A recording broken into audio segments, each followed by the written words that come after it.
The Library of Congress recorded the stories of several former slaves.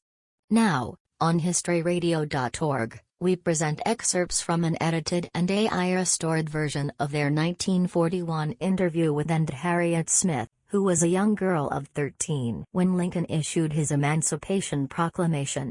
She looks back at her life at that time, and the years that followed.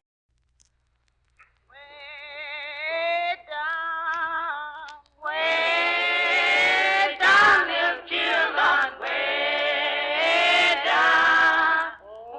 down in Egypt's land. God told Moses by the rainbow sound. Way down in Egypt's land. Ain't no more water but by next time. Way down in Egypt's land. Way down, way down, little children, way down in Egypt's land. Well, ain't that about how old are you? Well, I don't know, Miss Love. Really don't know my age on by the children telling me. Well, my mom died, and she knew when I said about our age. But the children traced back from that explained up to now. Well, how old were you when you were? Well, I was about 13 years old at the breakup. And you remember slavery days very well? Of course, I remember all our white folks, all the names of them, all the children. Call every one of the children's name. Who did you belong to? Jim Buzzin, the baby boy. Where was that? Where did he live? That's out there in Hempstead. How many slaves did he have? Well, he had my grandma and my ma. My ma was the cook and son-in-law, and then they worked in the field and everything. I remember when she used to fly Oxford. I flied Oxford myself. Is that right? I can fly right off of cornrows good as any man. Is that right? What's up here? John, the chop, pick cotton. I used to pick one. I've been here since I've been here. The hunter will pick my 500 pounds of cotton. Well, do you remember church times? Yes, I remember church time. I remember how Labor time. Yeah, I remember how our folks, they had prayer meeting from one house to another. The colored folks. Yeah. And the houses, would be in section. On house, at different places, they go, and we'd have prayer meeting. Morning, they would go to prayer meeting. And dances too. And office too. Yeah. Been pouring more dancing many times. Is that right? Doing slave? Yes, my grandma too. My grandma was named Rachel Proctor. Rachel Proctor. Yeah, but she belonged to the bottom. That's what she was, my husband. And she was back. Now, in slavery time, that was my sister, my brother was slave back. And all of them said between one of the girls, and she lives in Santon, Adelaide Taylor. Adelaide Taylor. She was your sister. Yeah, she's in the young boy. Sister Ida, and she was the next. Brother George, Sister Ida, and myself was slaves. And the others were on free, and all of them, we only two slaves. Well, I was glad. Did you go to meetings? Did you ever go to church? You go, they cast prayer meetings, each children first in the car, we have to cut up too. Yes, they cast prayer meetings. Well, did you go to the white folks' church? Yes, I went to Mountain City to the white folks' church many times.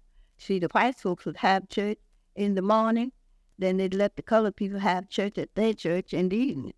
You're slavery. In slave time, in slave time. Like this yesterday, well, I said, well, what would the preacher preach about that day? I don't know. I didn't go. They preach about, they... He didn't preach like they do today. No, they wasn't educated, and they ways they had how to get along, and how to teach the white people, and they read the Bible, them, yeah, I remember all about in slavery time. Born then, they used to go to dances. Well, would the white preachers tell you to behave yourselves and be... Yeah. Be good to your master? We didn't know it was any such thing. It is God, and God, we saw that was a different man, but he was our white folks, preachers who would be white folks last and so on, and on and on, and we go up to the church, and after they come to be free, they begin to, preachers, they begin to know, there was a God. So, Well, while you all were slaves, did they teach you to read and write? Did you all go to school? they didn't know nothing about reading and writing. All that I know, they teach you to mind your loss and remix. They sure didn't teach you to read and write. They didn't. When I pick cotton, I remember picking cotton.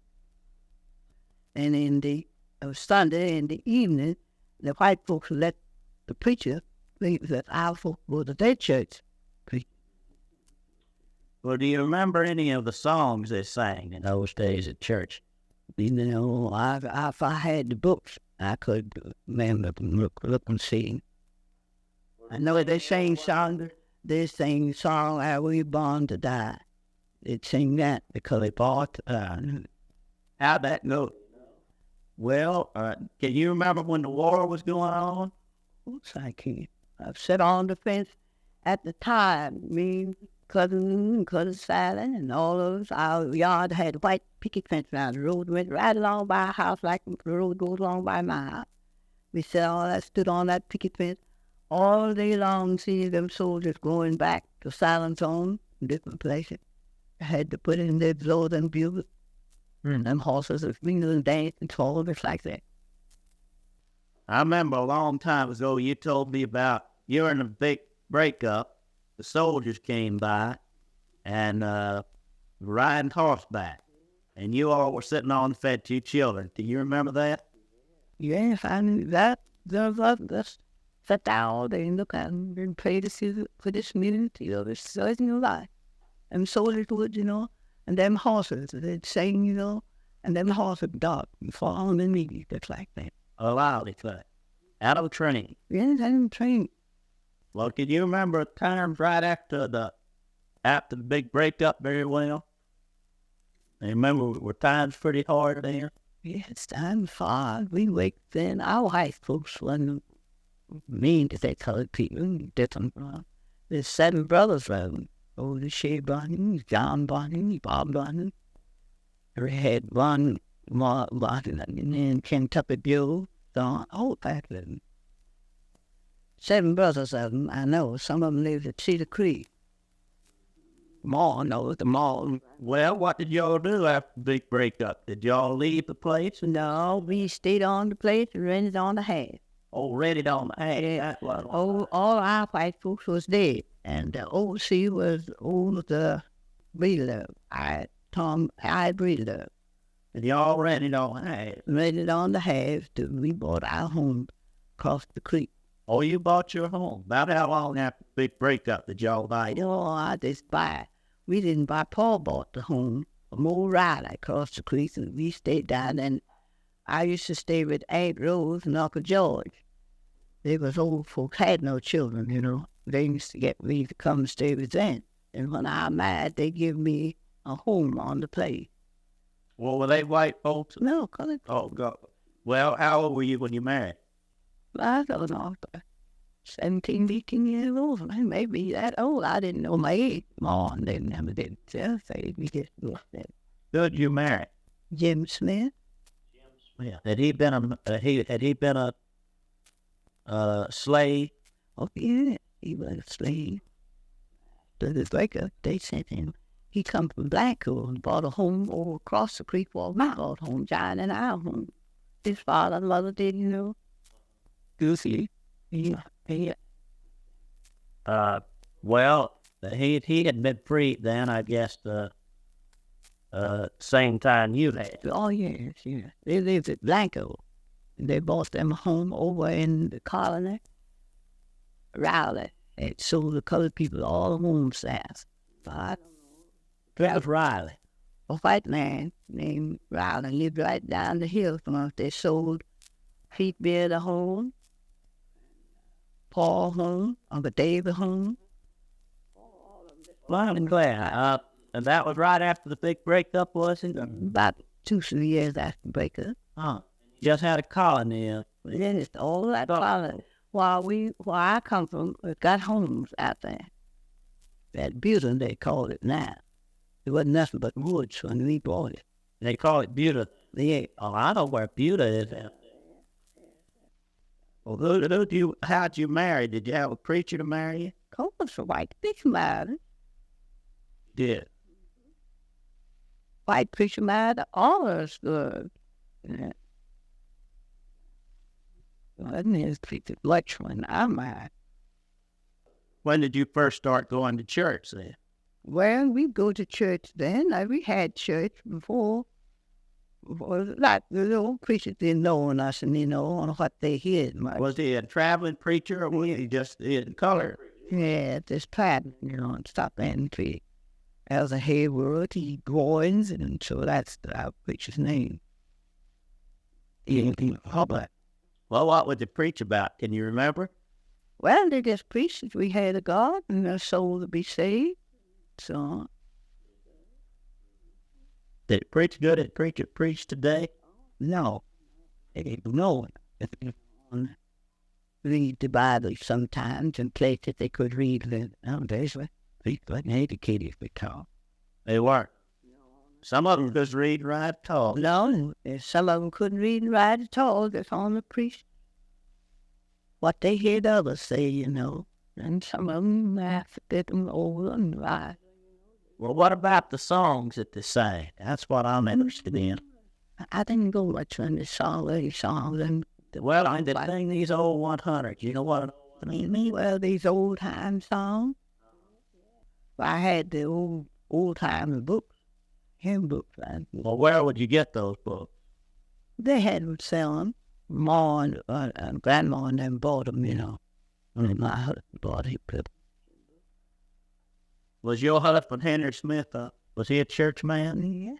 Yeah. Well, church man, a politic man, too.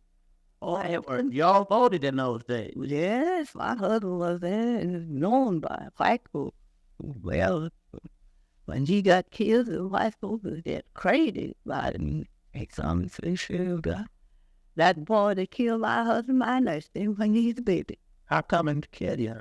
Well, he just me. Just me, and they didn't like people up to date, And of course, just 13 months in the different life, husband killed his brother. Those husband, He'd been to church. I think he went to jail that night to carry the cotton. And this water by sat down on the seat and hold fast to him, sitting down talking. Times come his cotton. They killed him. They killed my brother, my husband, on the way from Cedarburg. I flew right to the spot now, and everybody he was killed there. Shot him on the way from Cedarburg. We have a Cedarburg at home. I told him. That's all. And mine is away from the Cedarburg. Well, what kind of politicking did he do? Well, he worked for white people when they want to be elected, in the same, that kind. He'd work amongst the colored folks. Colored people didn't speak, and white folks, he couldn't get in the house when he spoke harder for white people. All that section there, he had a good line. All of them boys did. And he'd round up the votes, and that's how come them to kill him. He'd ride up, and he set nights with people from Austin, from Santa Barbara, from every which way, white and colored, began to speak. He'd go to the courthouse and speak to him. Well, does the colored folks not like you? No, the colored people all went to these white people. This boy that killed him walked by. I noticed him when he was a baby before I was ever acquainted with mine. Well, what I'm trying to find out is, how come him to kill your husband? Was it over politics? Politics and different things. Did the white folks have your husband killed, or did he just walk by? My husband went to Cedarburg that day, and he, on his way back from the Cedarburg, he laid away the road and killed him. But she was something bad for us. I don't know how to hide it down, but the white people wore the cries, and then was the first one got to him when he's killed. They had the shooting, And they brought the news to us. Did the white folks, poor white trash and the colored folks have many fights back after the big breakup? How many run-ins? No, we have had nothing to run into. But wagon. Well, I mean, did they have many, quarrels? No, they didn't have these bars that they killed our boys. My husband and his brother was poor white people. They didn't like. And let me see how that did come up. I didn't forget that, all about it. I know my husband was on his way from the Cedarburg. And I felt that. Hey, Ed, how has times changed since you came to Austin? Well, I don't know. I was said like, we've had churches, different sayings. Did you ever think you'd live to see the automobile? No. I never did think I'd ever live to see the automobile. And that I heard talk of them. I heard my husband talk. He went north with a herd of bees and some white foot, and he seen him out there. Is that right? He was a cowboy. Which husband was that? Harriet Smith, my first husband, all these children's father. Oh, he saw automobiles then when he went up with it. Yeah, yes, he come by there. Saw these airplanes and things. Is that right? Came back and told him. Well, yeah, we didn't know. Well, Lord, he was killed for a turn of the century for 1900, wasn't he? No, he's killed 1901. 1901. But we had been up north with a herd of bees, for cattle. Who did he work for? Well, he worked for different people.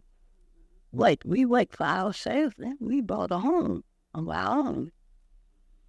You plowed in the field, eh? Yeah, I reckon I did. Plowed and chopped cotton back. I could drop corn this place, I walked that way. Grandma, too.